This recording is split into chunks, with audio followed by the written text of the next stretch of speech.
Welcome to the Occupational Safety Leadership Podcast, episode number 323. Today's episode, we'll talk about taking the time to thank the employee for hazard reporting, a couple follow-up actions. Employees like to know, just not that they've been heard, but what's the next step?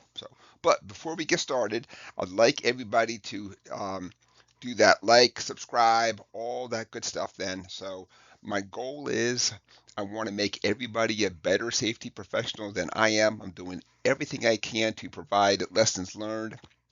Some of these lessons learned are because I really did something dumb the first time.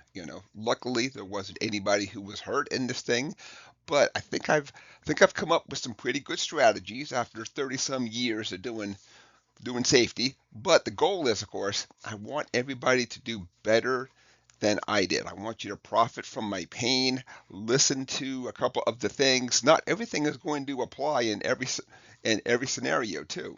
But if I can just get through to a couple of folks, give a couple of different strategies, ways of looking at a problem from another angle, how do we interact with people? Because as a very young, brash man, I thought I was extremely smart.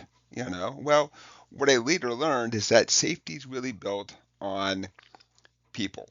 You really got to get to know the people. So before I go down the whole road of preaching, the whole thing was just, like, subscribe. I want to get the visibility out there as much as possible. So let's get back to the issue at hand today. So I want to take just a couple seconds to talk to folks about taking the time to thank the employee for hazard reporting. So let's just talk about a scenario. Joe reports a hazard. And whether you have a fancy electronic system, a good old-fashioned paper system, even if you have a anonymous system as well, there's not all there's not every culture out there is going to be very positive towards safety and helping out, and so you may have those times where somebody has to put a sticky note on your desk, and of course, so let's say that in this case, of course, we know that it was Joe who did this, and it doesn't even matter what hazard it was. We have to go find Joe. We're not going to Skype him. We're not going to shoot him an email. It's not going to be an automated email that says, thank you for reporting your hazard. It's going to be number 55. Please stand by for follow-on actions. It's going to be a good old-fashioned. We go down, we talk to Joe, and we thank Joe for his actions reporting the hazard, and then we talk about here's the follow-up actions that we're going to do, Joe. Here's the estimated timeline, all that good stuff then. Now, this doesn't mean that you're not doing stuff by email too, but email is not always a good way to communicate. Email is not always a good way to build that rapport, to sit down, to talk to people and let them know that you're also a person too, just like they're a person. You've heard their concerns and you're working on their concerns. It's also important that if there's a delay in getting this thing fixed, maybe you can't find the parts, maybe it sounded like a fantastic idea, and when you really dove into it, you realize that what you guys first were going down is just not a plan that's viable. You have to go back to Joe and say, Joe, bad news, bud. We started down a path. It's not a viable plan, or it's going to take longer to get the part, whatever the situation is, so Joe knows. And again, the email is a way to communicate, but I don't know about you guys, but I get hundreds of emails a day. You know, most are just kind of a, hey, here's a CC for you. I'm taking this action. I'm doing this. Some things are more for information, and some things are more for I need you right now. Get down here, and that's all, and that's awesome. But if I don't get that till 2 o'clock, just because I don't really see like the subject and everything else.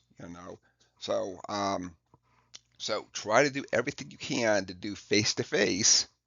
I know it sounds kind of old fashioned in today's world. We want to just pick up our phone and shoot a text, or we want to do something.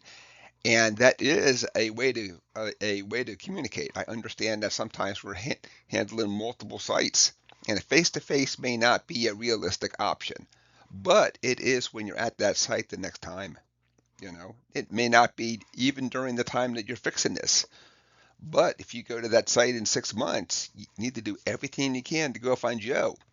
You sit down, you know, you shake hands, hey, nice to meet you in person, not over the phone, not by Skype, not by a impersonal means. We are in person, the best we can be, of course, given our circumstance. So with that, let's just go ahead there and wrap it up for today. I just think it's really important to go back and thank folks for their effort, and not just for their effort, but here's the follow-on actions and the hazard that you reported. So as I stated earlier, as a brash young man, I just figured I was smart. You know, Somebody would say, hey, the following things have to be done. Well, I'll just fix it. I really don't need input from folks. I can do it. Look how smart I am. If I get a group, I kind of slow things down. I realized that I would have got a lot more input. I would have made much more progress if I had sat down, got input from others, because then they now own what's going to happen. It's not me dictating what's going to happen. It's them saying, we agree, this is our path forward then. So that's something that I really wish I would have learned young. It did take about a year. And then, of course, it was pretty smooth sailing from that point on. But nobody wants to be told this is how it's going to go, and of course, I did that. And I realized it after a while that I was really doing things wrong by doing that. So I've deviated way off topic, but I want to thank everybody for joining me today.